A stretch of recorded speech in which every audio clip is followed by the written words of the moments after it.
Yahoo! Ciao a tutti! Guardate, sono in un posto bellissimo, siamo tornati nello stesso tempio dove avevamo fatto la cerimonia con l'augurio di avere un parto facile, e eravamo venuti quando ero tipo al quinto mese più o meno, e adesso è passato circa un mese dalla nascita, e quindi siamo tornati per riportare degli amuleti che ci avevano consegnato quella volta. E adesso vi faccio vedere quindi i preparativi che ho fatto ieri, e dopo vi faccio vedere invece il tempio non so se posso registrare, forse non posso filmare, però faranno anche una piccola cerimonia come se fosse una specie di battesimo per il bebè. Allora, questo che vedete qua è una specie di sigillo che deve essere messo in casa in un posto abbastanza visibile, in modo che la divinità, la dea, possa trovare la strada per proteggere. E questo qua è omakura, che è ripieno di una cosa, contiene una specie di riso, sarebbero tipo dei cereali credo, e viene appunto tenuto sempre come amuleto protettivo. E poi viene tagliato, fa un taglietto così quando inizia il travaglio, iniziano le contrazioni, e poi bisogna ricucirlo e riportarlo al tempio insieme a quel foglio lì. E in più bisogna cucirne un altro e riempirlo di fagioli e portarlo anche esso al tempio, e poi vi farò vedere. Ecco, ho ricucito quello che era stato tagliato, qui ne sto facendo uno che è quello da portare, e dentro ci vanno messi dei fagioli. In questo caso sto usando dei fagioli rossi perché ce li avevamo in casa. C'è scritto che tipo di fagioli si possono usare, però questi qua anche vanno benissimo.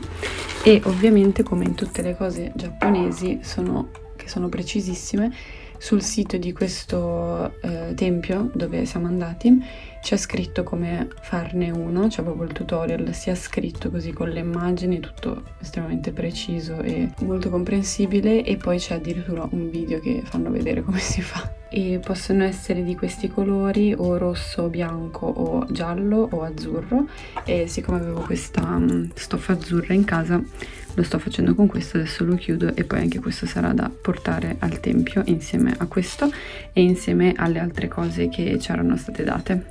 Vi faccio vedere velocemente i 9 amuleti che ci sono stati dati al tempio. Qua c'è tutta la spiegazione e viene dato dopo la cerimonia che hanno fatto, e sono questi 9 amuleti. Qua c'è scritto che cosa sono e a che cosa servono. Quindi partiamo dal primo, che è questo che vi ho già fatto vedere, che è dove in teoria bisognerebbe metterlo dove c'è l'altarino delle divinità religioso in casa. Noi però non l'abbiamo, quindi in quel caso si mette in un posto ben visibile. Poi questo è un obi per il parto facile, Anzan, e si mette dentro a questo obi qua, che è invece proprio l'obi del kimono bianco di tessuto. E ovviamente una volta si mettevano sempre il kimono, quindi questo praticamente da quando erano incinta, o comunque da quando decidevano di fare questa cerimonia, lo mettevano sempre.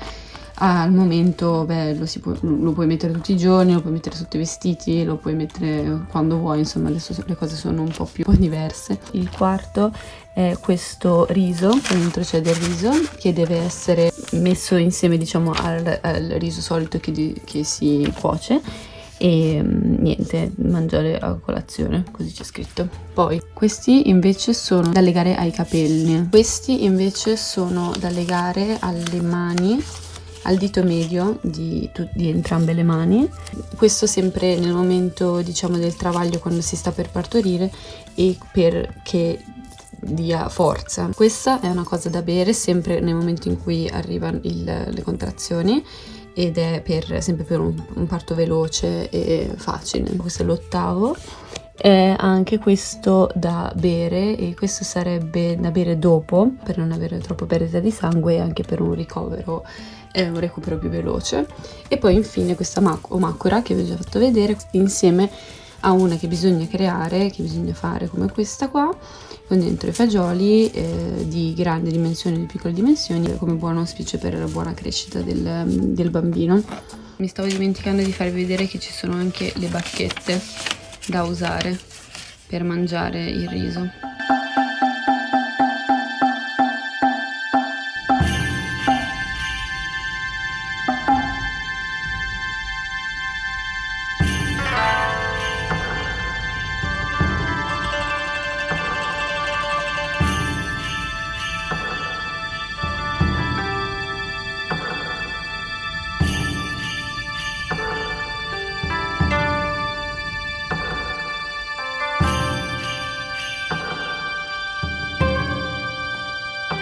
Avevamo scelto questo tempio perché l'abbiamo proprio cercato apposta perché si potesse fare questa cerimonia, dove c'è il monaco, diciamo, che intona dei canti come se stesse chiamando la divinità e si assiste mentre lui fa tutte le sue performance con il nome della persona incinta, e in modo da come fare una specie di incantesimo su questa persona. E non è soltanto per le donne incinta, però è anche per chi cerca di concepire, chi vuole concepire, quindi ci sono due tipi e poi appunto poi si torna a ringraziare, e quindi adesso vi porto con noi.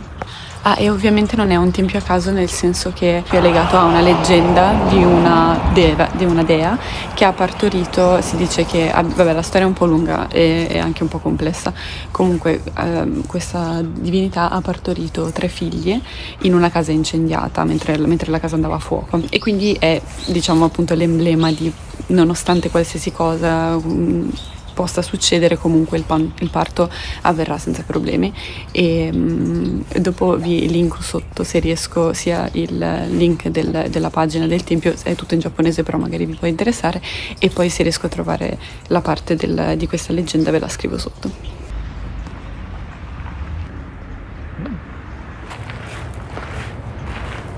方面のですね、これはね、はい、2丁目の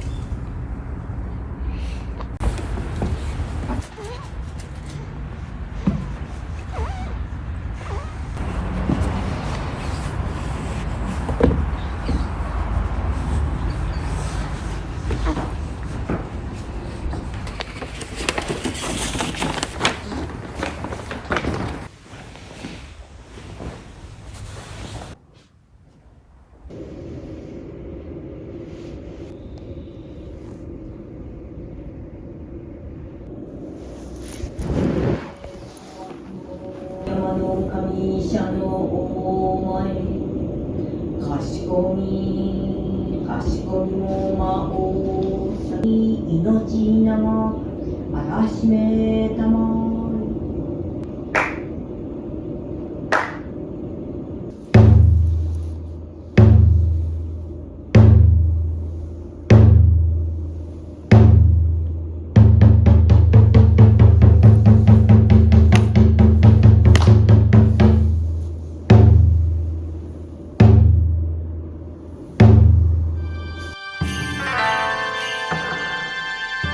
してほぼあれだけど、こんな風にね、こうやってザって言うんですけど、お母様、向こうから見るとね、ちょうど秋祭りのもうちょっとね、10日前だとね、もみじとイチョウがこう綺麗で、柳が綺麗で、お花買いに行く暇がなく我が家の方で、ピンクのコントラストが、で向こうはしだれが淡いしだれで便利。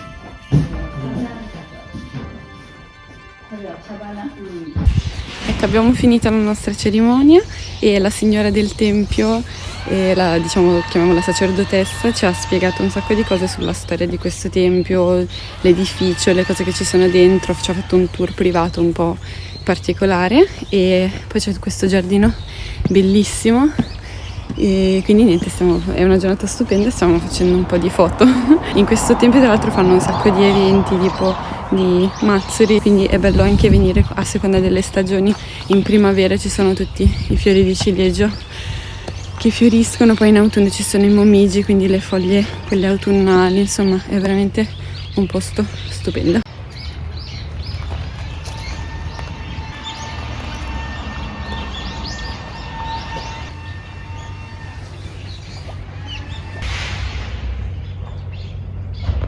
In ogni caso è stata una mattinata molto intensa e quindi penso che il vlog di oggi finisce qui. Adesso andiamo a cercare un posto dove mangiare, magari vi faccio vedere cosa mangiamo, forse soba, piatto tipico, e quindi se vi può interessare questo tipo di contenuti ricordatevi di iscrivervi al canale, così ci vediamo nel prossimo video. Ciao!